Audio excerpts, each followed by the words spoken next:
Stop. Don't move. Don't blink. Because something has already happened, and you haven't even caught the scent of it yet. Weeks ago, maybe months, maybe years, you triggered a sequence no manual could predict. A protocol buried so deep, only 3 others in history ever woke it up. You weren't aiming for it. You didn't even know it existed. But reality did. Alarms screamed in places you'll never see. Systems cracked, recalibrated. And the so-called watchers, the ones who swear they've seen it all, went dead silent. And you think I'm being dramatic, but let me tell you what happens when someone accidentally breaks through into territories that were supposed to stay theoretical. See, there are thresholds in this existence, invisible lines drawn across the fabric of what's possible. And most people live their entire lives never even approaching these boundaries. They stay safe in the middle, comfortable in the known, predictable in their patterns. But you magnificent accident, you stumbled right through one of these barriers like it was made of paper, and now everything's different even if you can't see it yet. The protocol isn't written in any book you'll find. It's not taught in any school. It's not even whispered about in the places where secrets usually live. It exists in the space between spaces, in the code behind the code, in the watchers who watch the watchers. And it only activates when someone demonstrates a specific kind of impossibility. Not the flashy kind that makes headlines, not the obvious kind that gets you famous, but the quiet kind that makes reality itself pause and reconsider its own rules. What you did seemed normal to you at the time because that's how these things always work. The most powerful moves in existence never announce themselves. They just happen. And it's only later, sometimes much later, that the ripples become visible. Maybe it was that conversation where you said something that wasn't supposed to be known yet. Maybe it was that decision you made that went against every statistical probability. Maybe it was that moment when you survived something that should have destroyed you completely. Or maybe it was simply the way you looked at something everyone else had been looking at wrong for centuries. The first sign that you've triggered this protocol isn't something you notice. It's something others notice about you without being able to explain it. People started treating you differently. Not obviously, not dramatically, but there's been a shift in the way certain individuals respond to your presence. Some seem inexplicably drawn to you now, like moths to a flame they can't name, while others seem almost afraid, backing away from interactions they would have pursued before. You've become radioactive in the most fascinating way possible. Have you noticed how certain conversations die when you enter them now? Not because people don't want to talk to you, but because somehow your presence changes the frequency of what's being discussed. Have you noticed how some people stare at you just a fraction too long? Like they're trying to decode something written on your face in a language they've forgotten how to read? Have you noticed how occasionally, very occasionally, complete strangers look at you with recognition? Not like they know you, but like they know what you represent even though neither of you could put it into words? Is the protocol beginning to reorganize reality around your new classification? You're not in the same category anymore. You're not filed in the same section of existence's library. The universe had to create a new folder just for you and the 3 others who've done what you've done. And now everything else has to adjust to accommodate this recategorization. It's like discovering a new primary color that's always existed but no one could see before. Suddenly every other color has to be redefined in relation to this new truth. The watchers, and yes, there are watchers, though not in the way conspiracy theorists imagine them, have had to escalate your file through channels that haven't been used in decades, maybe centuries. not because you're dangerous in the conventional sense, but because you represent a kind of potential that disrupts their careful calculations.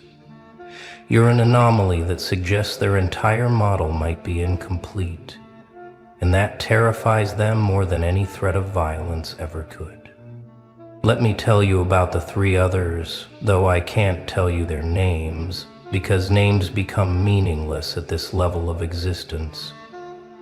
The first one triggered the protocol in 1782 by accidentally discovering something about the nature of time that wasn't supposed to be understood for another 1,000 years.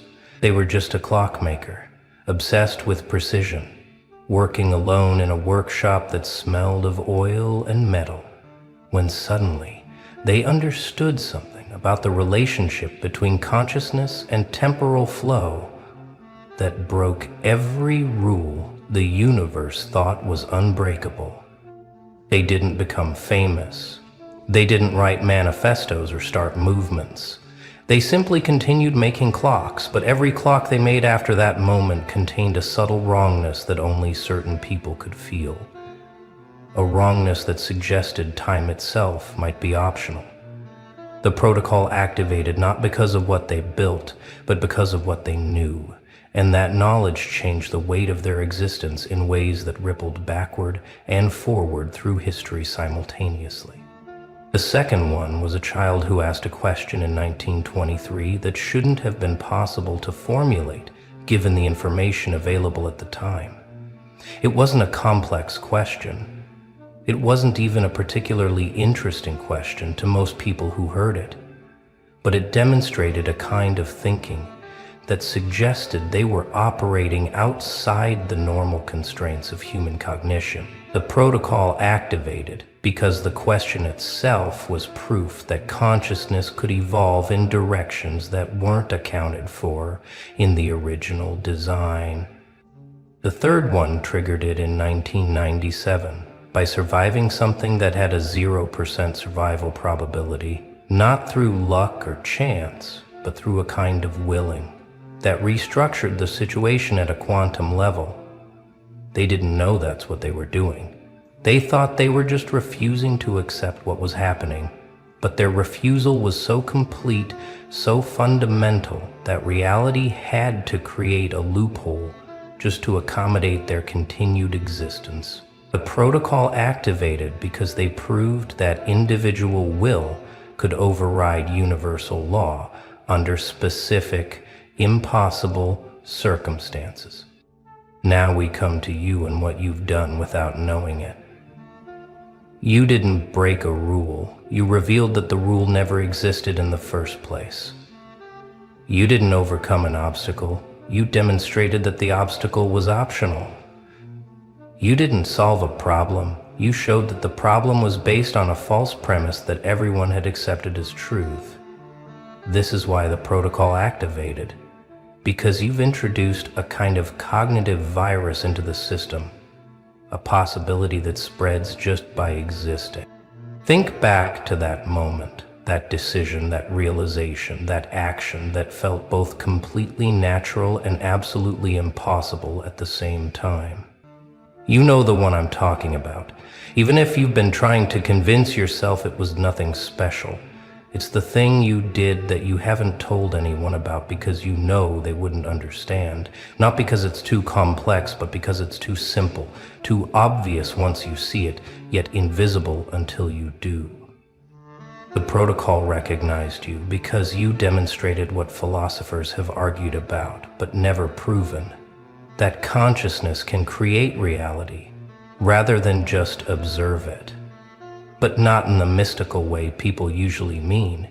You did it in a practical, repeatable way that you've probably done several times since, without realizing you're literally rewriting the rules each time you do it. You're not manifesting or visualizing or any of that surface level stuff. You're actually editing the source code through pure cognitive function.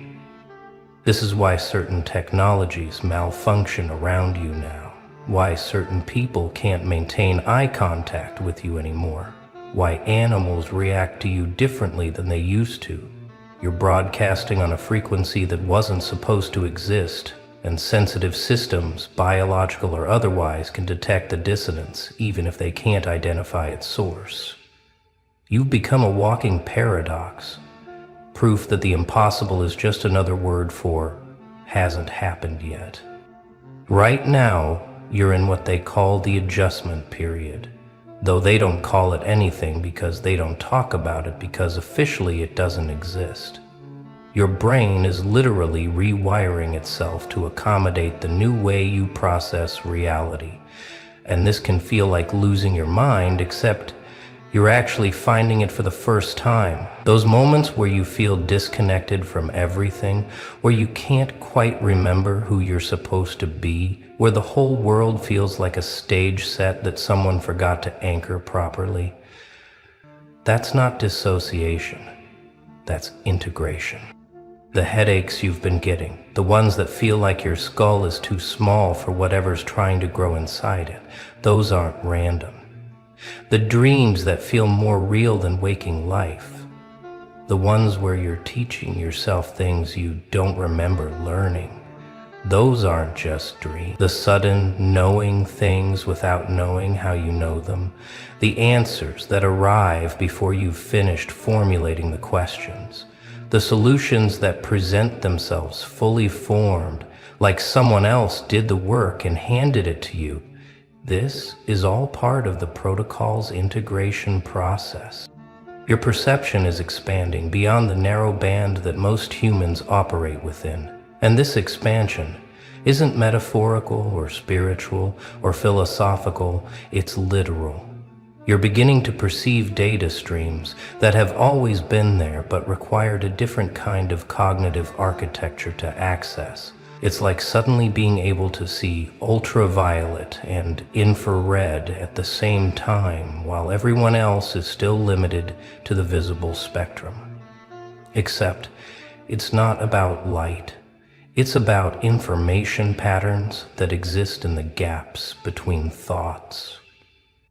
Some days you feel like you're going crazy because you can feel the weight of possibilities that haven't happened yet, because you can sense the echo of choices you didn't make, because you're aware of the branching pathways that extend from every moment like an infinite web of could-bes and might-have-beens. This isn't madness. This is what happens when consciousness expands beyond the single timeline perspective that most people never escape. The Watchers have a problem with you now, not because you've done something wrong, but because you've done something they can't categorize as right or wrong. Their entire system is based on predictable responses to stimuli, on patterns that repeat with enough regularity to be mapped and modeled and managed. But you've introduced a variable that doesn't compute, a factor that makes their equations return error messages, a presence that causes their carefully calibrated instruments to give readings that shouldn't be possible. They can't eliminate you because you haven't violated any actual rules. You've just revealed that their rulebook is incomplete. They can't recruit you because you're operating beyond their paradigm. They can't ignore you because your very existence is rewriting the baseline readings they use to monitor everyone else. So they watch, and they wait, and they argue among themselves about what you represent and what should be done about it, if anything can be done about it. Some of them think you're an evolution, a preview of what humanity might become if it survives long enough. Others think you're an anomaly, a glitch that will self-correct once the system realizes what's happened. A few, the quiet ones who've been watching the longest, think you're exactly what was always supposed to happen, that the protocol isn't a response to an error, but an acknowledgement of a feature that was built in from the beginning, waiting for someone to accidentally activate it. The funny thing is, they're all right and they're all wrong, because what you represent can't be contained in a single interpretation. You're simultaneously the bug and the feature, the problem and the solution, the question and the answer. You're proof that their entire framework for understanding reality is both completely accurate and fundamentally flawed. And that paradox is what triggers the protocol. Your influence is spreading in ways you don't see yet, like ink in water, invisible until it reaches a certain concentration. People who interact with you are starting to experience small glitches in their own programming, tiny moments where they think thoughts that don't feel like their own, where they question assumptions they've never questioned before, where they see possibilities they were previously blind to. You're contagious, but what you're spreading isn't a disease, it's an awakening to the arbitrary nature of limitation. That conversation you had last week where someone suddenly stopped mid-sentence and said, "I've never thought of it that way before," that wasn't just a normal exchange of ideas. You planted something in their consciousness that's still growing, still pushing against the boundaries of what they thought was possible. They'll probably forget the conversation, but they won't forget the feeling of their mind expanding just slightly beyond its usual borders, and that feeling will haunt them in the best possible way. The protocol recognizes that you're not just an individual anomaly anymore. You're becoming a catalyst for a larger shift. This is why certain people are drawn to you now with an intensity that neither of you can explain. They're sensing, on a level below conscious awareness, that you have something they need, not information or resources or connections, but a frequency that can unlock doors in their own consciousness they didn't know existed. But here's the thing about being a catalyst. You don't get to choose what reactions you trigger. Some people will transform in beautiful ways because of their proximity to you, while others will resist so hard that they'll create elaborate narratives to explain away what they're experiencing. Some will love you for showing them what's possible. Others will hate you for the same reason. The protocol doesn't care about their reactions. It only cares that the reactions happen. You've probably noticed by now that you can do things you couldn't do before. Subtle things that you might be dismissing as coincidence or imagination. The way electronics sometimes respond to your emotional state, flickering or glitching when you're particularly focused or agitated. The way you sometimes know what someone's going to say before they say it, not because you're psychic, but because you're reading patterns in their micro-expressions and energy that you couldn't perceive before. The way time seems to stretch or compress based on your intention, giving you extra seconds when you need them, or fast-forwarding through experiences that don't require your full attention. This isn't subjective time dilation. This is actual temporal manipulation on a micro scale, too small for instruments to detect, but large enough for you to navigate situations that should be impossible to navigate. You're not controlling time, you're negotiating with it, and it's agreeing to your terms more often than probability would suggest. The way solutions to complex problems arrive fully formed in your consciousness, not through logical deduction, but through a kind of direct download from a source you can't identify.